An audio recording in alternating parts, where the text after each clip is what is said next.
बिस्मिल्लाहिर्रहमानिर्रहीम। अस्सलाम वालेकुम वरहमतुल्लाह। मैं हूं मुफ्ती बिलाल अहमद कादरी। आप देख रहे हैं रूहानी बुक यूट्यूब चैनल।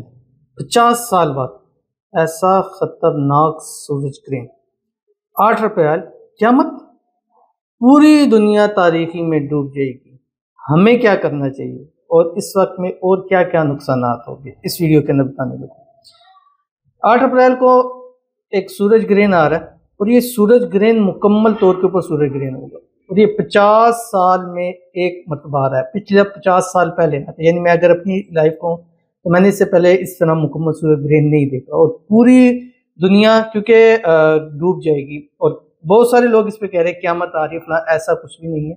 बस ये एक सूरज ग्रहण है जो मुकम्मल तौर के ऊपर होगा। हाँ, ये है कि पूरी दुनिया उस वक्त में तारीकी के अंदर जो है वो डूब जाएगी और उसका जो टाइम है उस टाइम के हवाले से पाकिस्तान में नज़र नहीं आएगा। हाँ, अमेरिका और यूरोप के कुछ ममालिक में मुकम्मल तौर पर अंधेरा छा जाएगा और दिन के अंदर रात का समा हो जाएगा और ये एक अच्छी बात नहीं, ये एक ख़तरनाक साइन होता है। तो हमें क्या करना चाहिए और टाइमिंग क्या है इसकी? टाइमिंग आप समझ लीजिए, पाकिस्तान के वक्त के मुताबिक रात 8:45 बजे से तकरीबन 2:45 बजे के दरमियान ये सूरज ग्रहण होगा और इस वक्त तकरीबन अमेरिका और इसकी बहुत सारी रियासतों में मुकम्मल तौर पर अंधेरा छा जाएगा।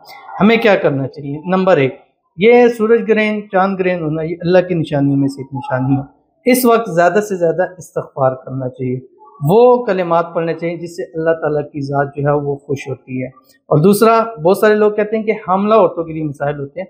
देखें, अगर मजहबी तौर पर देखा जाए, रिलीजियस तौर पर, तो ऐसा कोई मसला नहीं है, लेकिन अगर साइंसी तौर पर देखा जाए तो उसकी ऐसी शुआएँ होती हैं जो नुकसानदेह होती हैं। जैसे हम जाते हैं एक्सरा कराने या हम सिटी स्कैन, तो वहाँ बाहर लिखा होता है कि हमला होते हैं अंदर ना आए, क्योंकि उनकी ऐसी शुआएँ होती हैं जो उनको नुकसान देती हैं। तो हमला होते हैं उस वक्त अपने आप को महफूज रखें और ये वक्त अपने कमरों के अंदर गुजारें और नवाफिल पढ़ें, ज़िक्र अज़कार करें, अल्लाह ताला से माफ़ी मांगें। इंशाअल्लाह अज़ीज़ अल्लाह ताला हमारी खताओं को माफ़ करे और ये जो एक चीज़ है इससे अल्लाह ताला हम सबको महफूज रखे। आमीन सुम्मा आमीन या रब्बुल आलमीन।